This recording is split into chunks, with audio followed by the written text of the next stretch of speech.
to you today about a methodology we've introduced within AstraZeneca within the last 3 years of how we do decision making in early clinical development.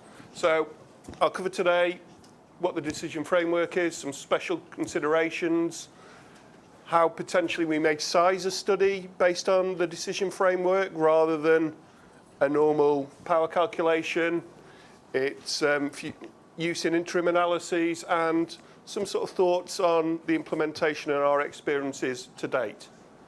So the right decision making, why do we want to make good decisions? So in a candidate-rich early portfolio, we want to make decisions that only take forward those good candidates to the next stage of development. So we have now introduced a consistent approach to decision making across all early phase investment decisions, be that phase 1, be that phase 2. This could be used for potentially to look at biomarkers. It could be used for most endpoints. And this has meant now that studies are being designed with the decision in mind. If we went to a governance interaction to ask for money for a study, we would be turned away if we didn't come with decision criteria and told to go back and develop some. It's also meant that all studies have the same framework for that decision, and once the results are available, then they are interpreted against these pre-agreed criteria, so clear decisions can then be made quickly onto the next stage of development and move the project forward. So what is the framework that we've introduced?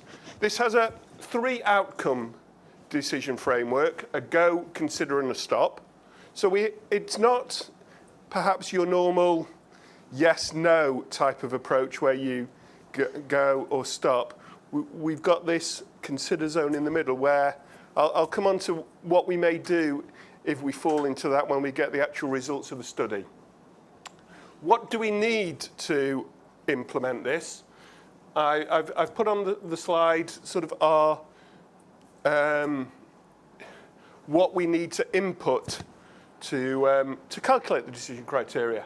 This is the target value, so this may be our desired level of performance. It may be what you would normally power a trial onto, the difference that you'd expect to be looking for.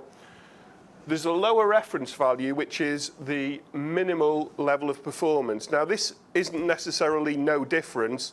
It could be that the minimum level that we would expect to almost have any clinical benefit. So, for example, in PFS, if we may not set that to a hazard ratio of 1. We may set it to something different than that because we want to have some confidence that it's better than no difference. But there may be endpoints that no difference makes sense for. So for something like survival, it could still be set for no difference. So, and then there's the 2 risks, the false stop risk and the false go risks. At AstraZeneca, we've typically used 10% for the false stop risk and 20% for the false go risk. The one important thing here is that the LRV and the TV need to be evidence-based and scientifically justified. This may come from a few sources. Ideally, it should come from the target product profile, where we may have specified the standard of care, the minimum case, the base case, and you may choose to use the minimum case as the LRV, the base case as the TV, or if the target product profile hadn't been developed at that time, we may then produce a forest plot looking at a series of individual studies in that indication, and then using our clinical colleagues, set our TV and LRV accordingly. In this example, the TV is the red line and the LRV is the green line. So how does the decision framework work that we use? So for a go decision, we are looking to see whether the one-sided 80% confidence interval is greater than the LRV. For a stop decision, and that's highlighted by those first 2 rows there in the diagram.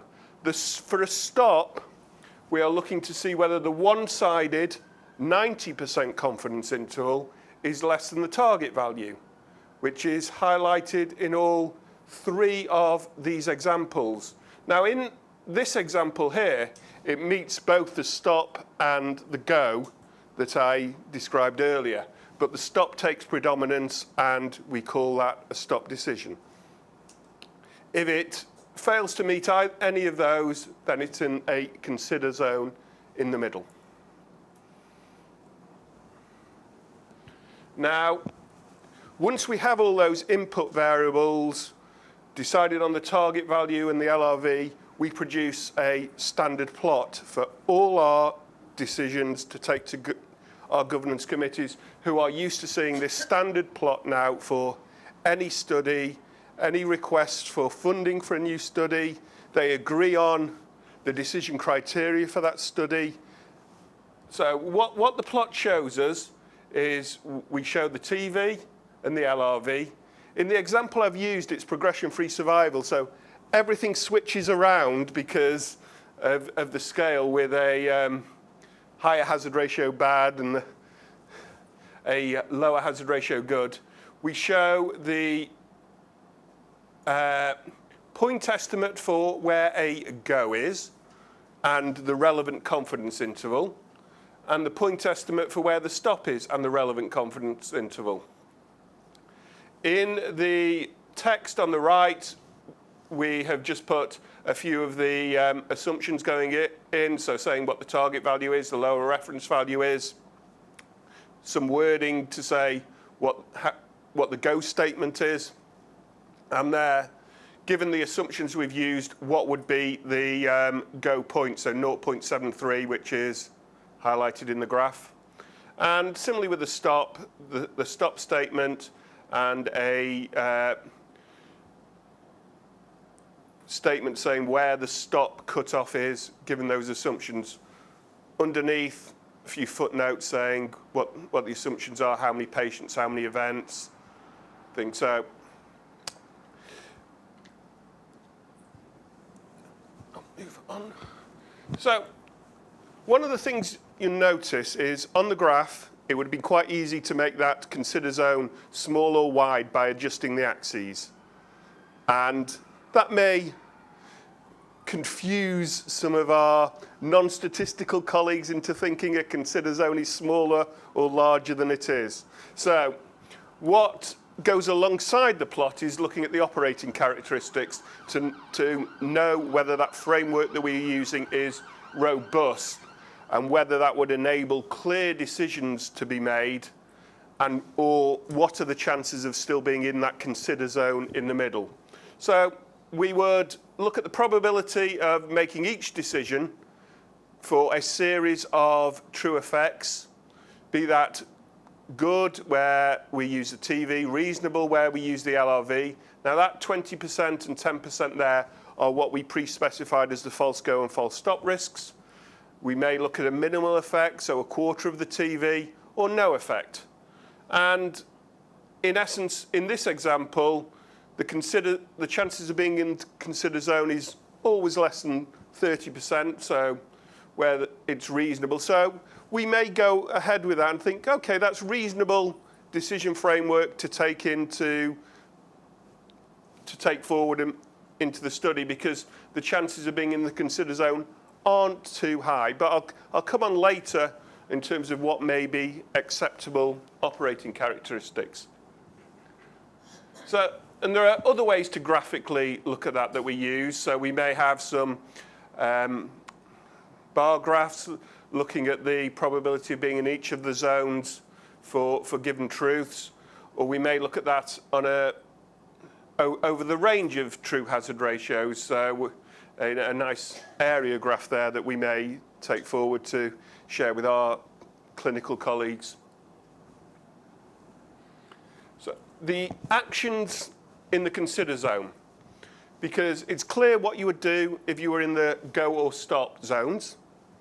I think that goes without saying, but if the outcome is the consider zone, how do you shift it to be either a go or a stop?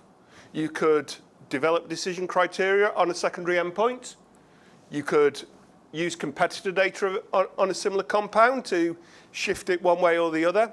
You may have other trials going on within your own compound which would shift it one way or another, but you should specify how you are going to move out of that consider zone with our senior leaders and our colleagues, so they can so they know what the clear decisions are going to be. And it could also aid decisions across the portfolio. So if resources are scarce, you may not want to move forward compounds in the consider zone and instead focus on where there was a clear positive decision, because they are likely to be your best candidates going forward. But you may take a different view if few compounds were progressing to the next stage, and you may want to take more risk by moving forward with a compound that gave a result in the consider zone. So, multiple endpoints. So these could also be used in the decision criteria.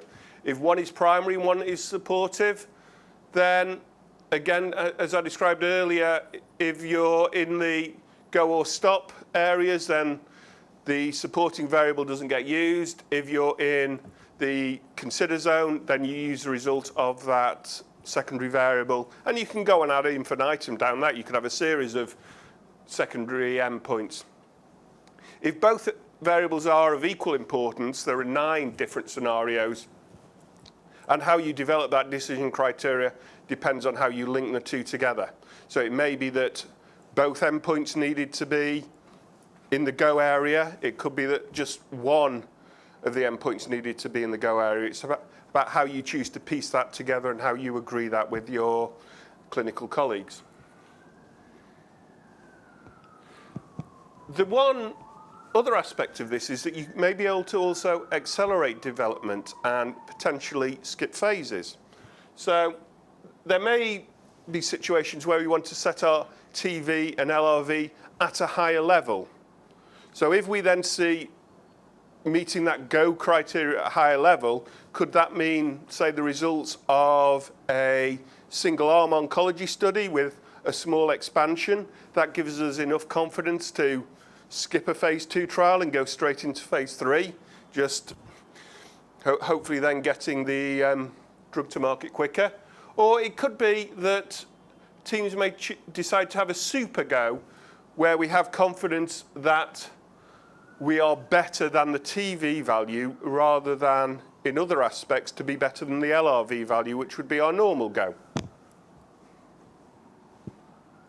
So what are acceptable operating characteristics? Now, we can calculate the size of the consider zone under the LRV and the TV. The guidance that we generally use is that if the size of the consider zone is greater than 30%, then they may be unacceptable decision framework. But if it's less than 30%, we've categorized this into low, medium, and high, or it's possible you won't have a consider zone at all. And you can adjust the size of that consider zone by the sample size. So it gets smaller when you have more patients, larger when you have fewer patients. So in taking that another way, I put the same example up here, but with the study sized on 90% power and a one-sided alpha of 0.2, where now we've got fewer events, 126 from the previous example. Worked out the operating characteristics again, and in this scenario, the probability of being in the consider zone is 37.2%, so we have deemed those unacceptable. And thus, which is why we came up with the criteria earlier on with 173 events, which was 80% power and the one-sided alpha of 0.05. Now, what you've noticed from that is that we're still sizing it based on a power calculation and then transferring it across. And that may not be the best way to go. So we have a set of plots where we can look at the Operating characteristics as the number of patients vary. So this one shows the chances of being in the go, consider and stop zones when the truth is the TV. Again, you see the consider zone gets smaller as you get more patients. Similarly for the LRV, and when the hazard ratio is 1, so no difference. And again there, this one shows what the cutoffs would be for a go and a stop decision, varying by the number of patients, with the gap between them getting smaller as you get more patients. So one thing this has led us to start thinking about is, could the sample size be an output from the decision criteria rather than be calculated via power calculation? Well, the answer to that is yes. If we set either the probability of go, given the TV, or the probability of stop, given the LRV, as an input into the calculation. For binary endpoints, both of them may need to be specified. But if we did that, we may get questions on how the sample size is written in the protocol.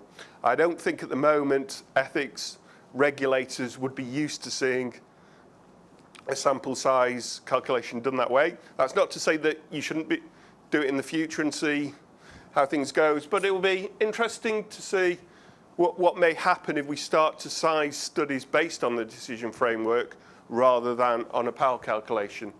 And I think that becomes to then the advantage being is that you're sizing on the decision, not sizing on something a little bit more artificial that people are used to be seeing. And it could result in that you're able to perform smaller, shorter trials to be able to reach a decision earlier. So how does this link into the size of the study? What this plot is showing you is how the fraction of the no consider sample size could be if you allowed the consider zone to be of a certain size. So if we allowed the probability of consider if the LRV is true to be 30%, we could do a study with only 36% of the patients needed if we had a size based on having a no consider zone.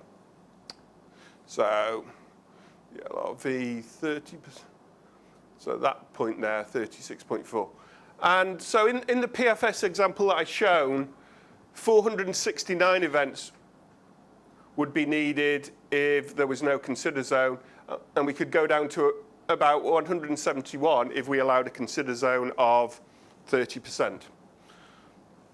Now, the benefits may not be as large of that because in normal circumstances, we wouldn't be setting the LRV to be no difference. We've shifted the LRV to show a minimal clinical difference. So the advantages here may being a bit exaggerated to compared what they may actually be, but that doesn't rule out still the benefits of having a consider zone and potentially still being able to do smaller studies to reach decisions faster. Now, what we've also looked at is what should the relationship between the LRV and the TV. In here, we have looked at if we sized a study based on, say, a 0.2 one-sided alpha and 90% power, where would the LRV have to be in relation to the TV for, in essence, the size of the study to be the same as per the power calculation, and where would it have to be potentially needing fewer patients or more patients than the power calculation? What we found out was when, assuming it's normally distributed, et cetera, is if the ratio was around 0.4, so if we had a TV of 10 and an LRV of 4, then we would find out that that's roughly equivalent to what the number of patients you would need in a sample size power calculation. If the LRV was, say, 2 against a TV of 10, then you may want to think, could I have done a smaller trial and still reach acceptable operating characteristics for the decision framework I am proposing? And the graph shows what that would be both for the LRV and the TV. So the same outlook could also be used for interim analyses. The interims that we generally look at in early clinical development fall into two categories.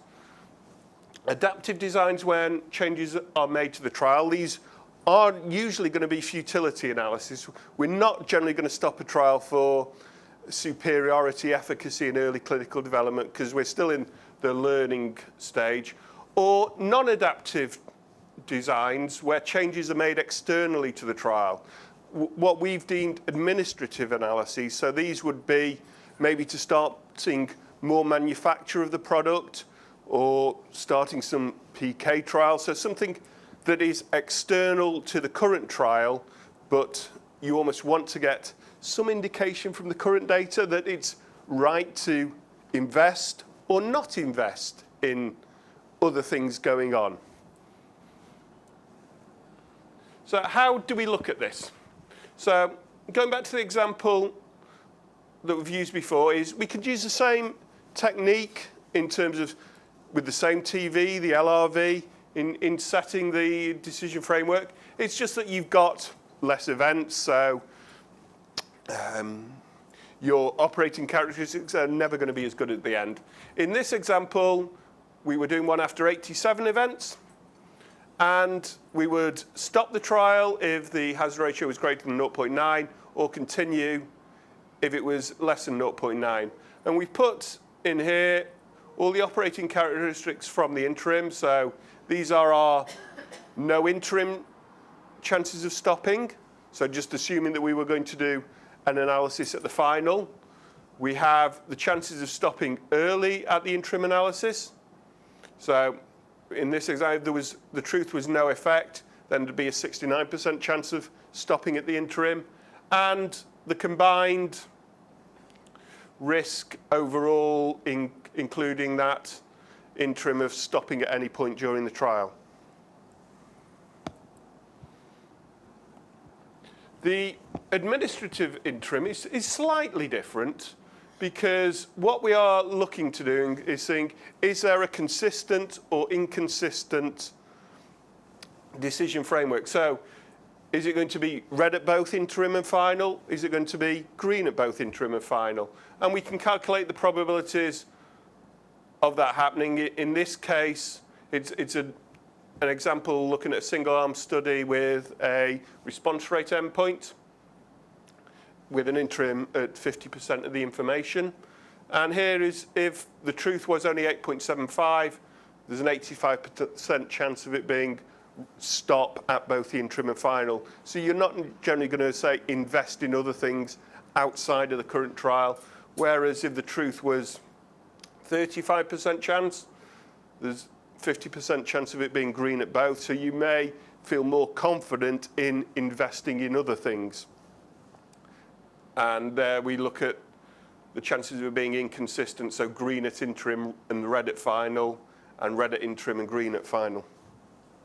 Now that's almost a watered down version of the full possibilities for the administrative, which is trying to digest that information into something more palatable for our clinical colleagues rather than give them this table, which looks at the mix between red, amber, and red, amber, and green at each of the interim and final for a range of truths. But that may end up being in your backup slides that you share with others, so the relevant people who can understand it can relate to it if needed. So the approach that we've taken was implemented now in 2013. We started off by each of the statisticians maybe had their own code to develop the plots. I think from that we found, and all the plots were slightly different. There was almost no standard framework at the start. Now, going forward over the past 2 years, we developed a series of Excel tools. We agreed a standard template for how that decision criteria would be presented to our governance committees. And generally now, it's almost, at times it's become too easy to produce decision criteria. We've got Excel tools which we can produce our decision criteria within 30 seconds. And it feels as though at times it may have become too easy and you almost need to think more about the assumptions and going in, which is how it's changed a little bit. I think at the start, it was more about producing the plot because we had to produce a plot. Now it's more about understanding the operating characteristics, understanding the impact of including interim analyses in there. I think having standard presentations to governance has helped because we have to produce figures A and B that go into any governance interaction to agree our study. They agree to that decision framework. We abide by that decision framework. We're also looking at what we've described so far has always been in the frequentist setting. And I think that was great because it's got it into the culture of the company. And we've been able to move forward with that. I think a lot of what I've described is actually more suited to the Bayesian thinking in terms of probability statements. I think that's the next phase that we're going to, is almost move the framework over to a Bayesian setting. And the other part of what we're doing at the moment is we're going to move on from sort of the Excel tools, the R code that individual people have got, and we're working with the folks here at Cytel into developing some bespoke software that allows us to take this and create a more robust software package in both the frequentist and Bayesian settings. I believe that's quite well advanced now. I think they're doing some user acceptance testing on that at the moment, so that should be available to us very soon. And presenting this in a series of publications and presentations going forward. Actually, the publication on this should be available, I am told, in the early view of pharmaceutical statistics this week. So it is about to be published any day now in terms of what we do on AstraZeneca. So if people would like to hear more about it, I think the paper would be a great read once it's there in pharmaceutical statistics, hopefully this week. So a little bit more on the experiences. So the methodology has now been rolled out within all our early clinical development teams, and we are required to create prospective decision criteria using this approach. Governance reviews and approves the decision criteria prospectively at the time of the investment decision. Decision criteria are now routine within AstraZeneca at the moment in terms of how we do it. It's almost become a way of life that we spend so much of our time doing decision criteria now, more than perhaps on where we may have done some other things on designing of the studies before. I think it's all about the decision in early clinical development, not about significant p-values or anything like that. It's about the decision. And it's almost vital that you're making that decision against those pre-agreed criteria once you get the actual trial data. If you don't, then the whole methodology and approach fails if you don't abide by what you agreed to up front. And maybe having a consider zone in there allows some discussion if they're on the fringes of what may or may not be acceptable. Then the role of the statistician in this is a key part because we want to evidence base the LRV and the TV, making sure that whatever values are agreed for those two parameters, that they are evidence-based. We generate the operating characteristics for the decision, and We may consult about how to improve those operating characteristics and the interim analyses, and could investigate that. So it could be that doing interims at different times comes into that.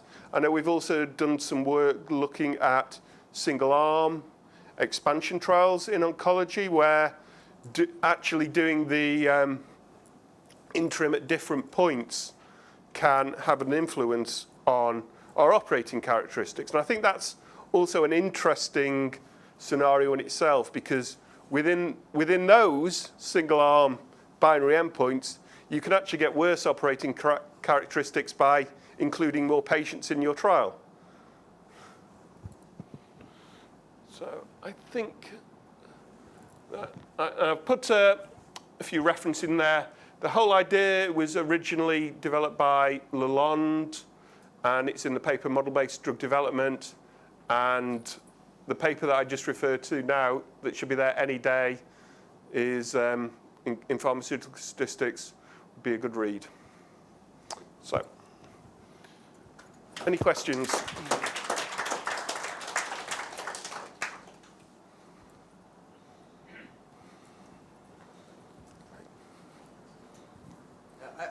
I really like this idea a lot. It's using a decision framework rather than power and to decide on sample size. And so when you do that, and you start from the decision framework, and then you work out what the operating characteristics are. Does the type 1 error get automatically controlled, or is it something that is not of interest because this is an early stage? I'd say it's not too much of interest. If I go back to the example there, what we're almost doing in terms of looking at is almost what is the impact of an interim, but you know, within its early clinical development, it's about the decision. If this was going on to a regulatory setting, no, you wouldn't get to be allowed to do some of these things, but it's almost keeping it within reason. If it increases a bit, does it really matter in early clinical? But then why bother with reversing engineering it and getting, why bother with actually calculating frequentist operating characteristics? The decision, you're making your decision based on decision criteria. Why not leave it at that and not work out operating characteristics in a frequentist setting?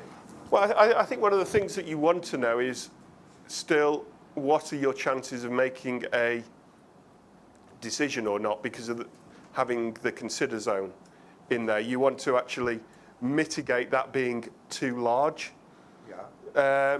But in terms of the setting, I think it will change and evolve slightly once we go into the Bayesian setting. But I guess what you want to avoid is, say in this example, the chances of, by including interims or multiple interims, that going up to 25% or something like that. I don't think there's a hard and fast rule about how high it can go. I think it's sort of using your judgment in terms of what may still be acceptable.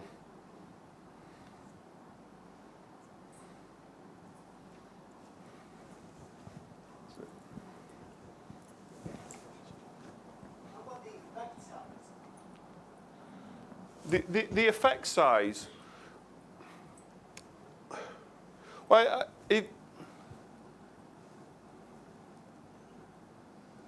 am I going? I was.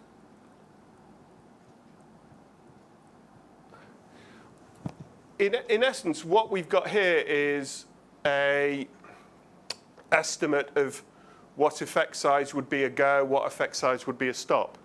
Now, if you had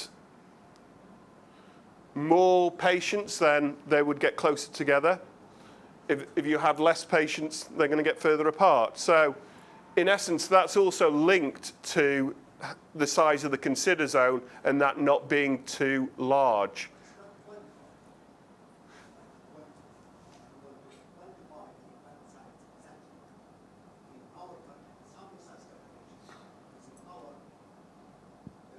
size will have a value, exact value or an estimate value.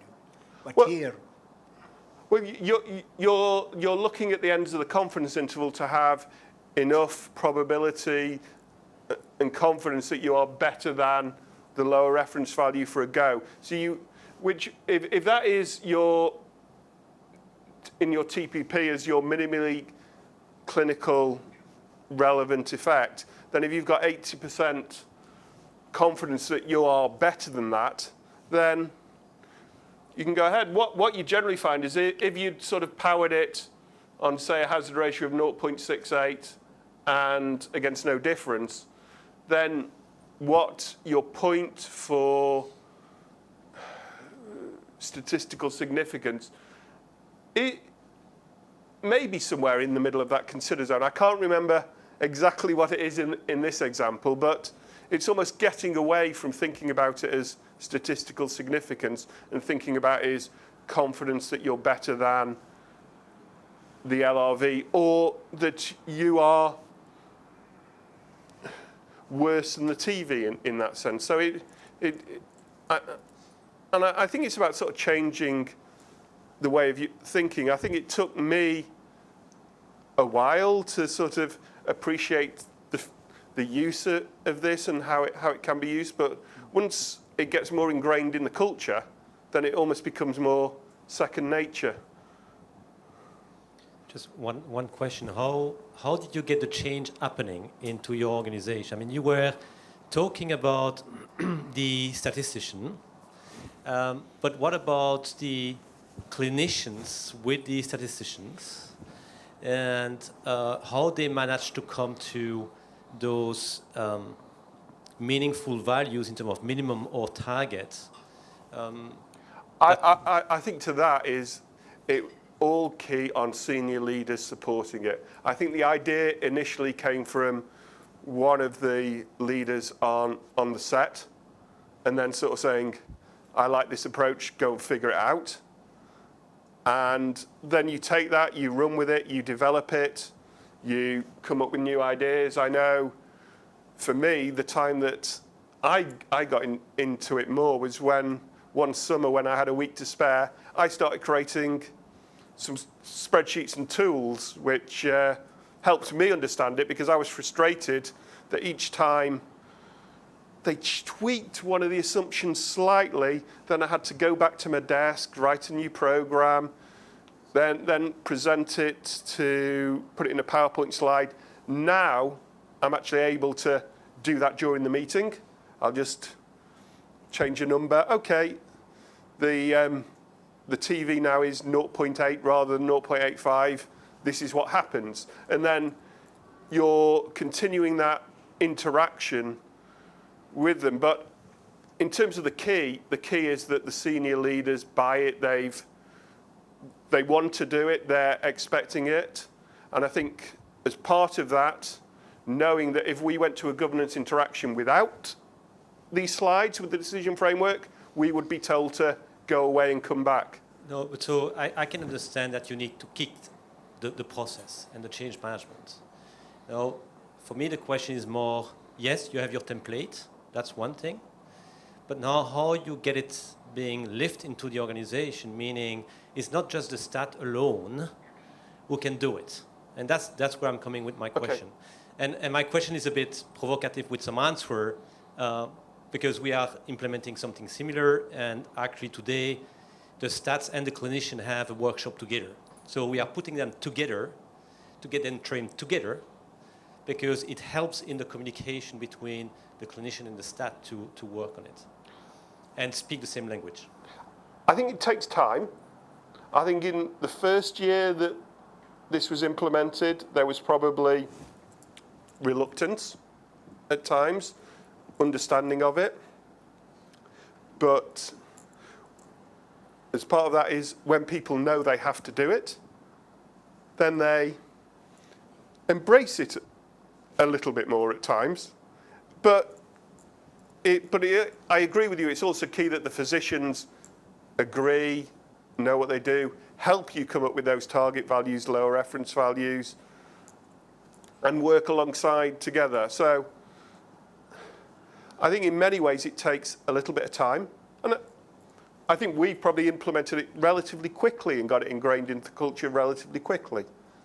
But it's never the most straightforward to get everyone thinking, working in a different way. Do all our clinicians fully get it? Probably not at times, but... Does all your statisticians get it? Yes. I would hope so.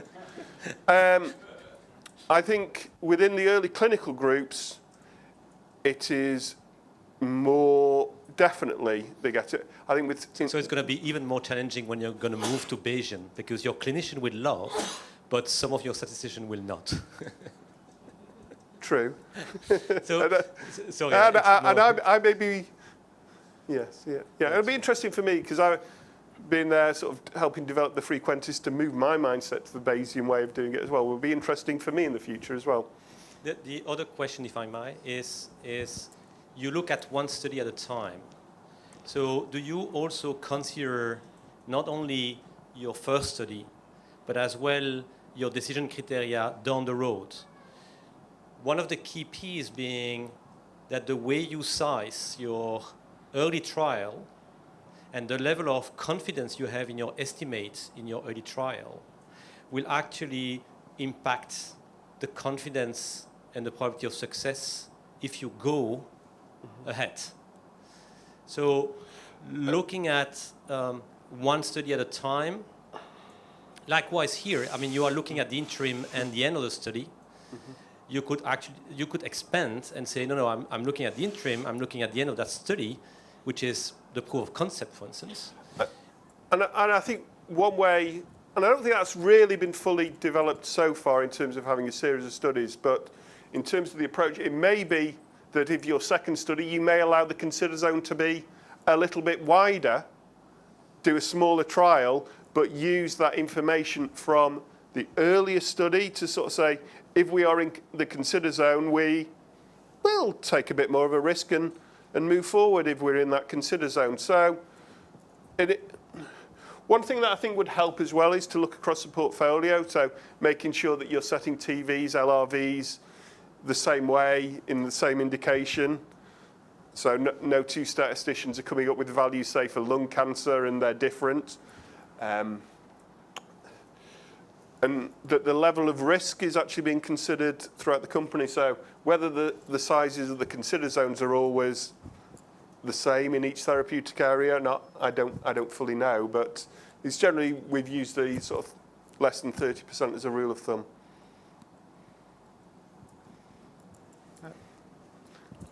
Go whichever way.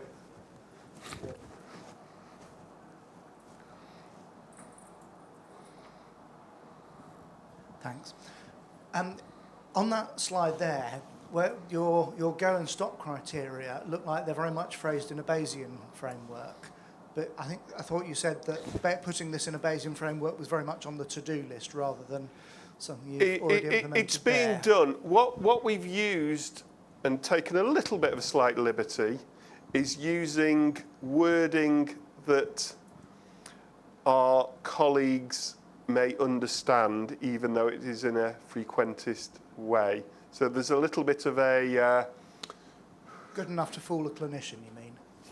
Yeah, we sort of said if there's an 80% chance that the hazard ratio is things, we've almost written it in a language that is more Bayesian, even though it's still being done in a frequentist way.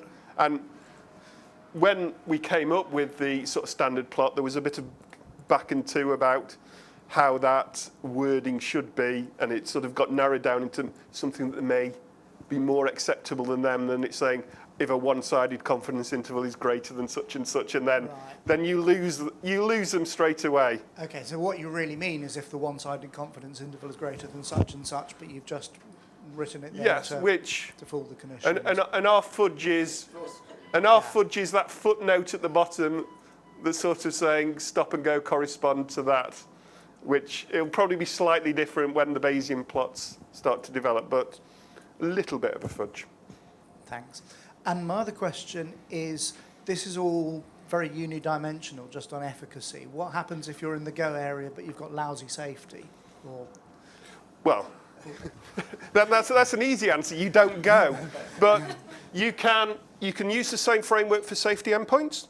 So you could do go and a stop on a safety endpoint. We've got now for safety, you may not generally have one endpoint. You may say there may be 6 endpoints, for example, that you look at for safety. Then you could do this for each of those endpoints and then have a method to bring it down to a final criteria. So it could be that if we see 2 reds for safety, we would stop. If we saw 1 red, we'd be in the consider. If we saw 4 goes and 2 considers, we would go. But then there may be something unexpected for safety that trumps everything at the end of the day. So the same framework could be used for safety. It could be used for biomarkers.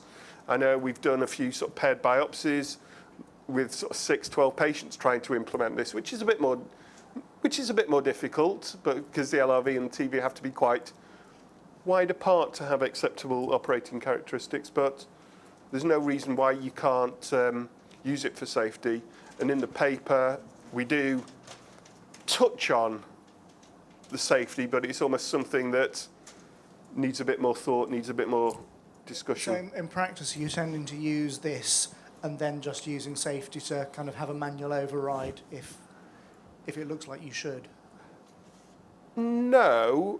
I think some teams so far have used safety for this. I don't think it's as fully developed, but I think it's something that may evolve more in the future that could be used for safety.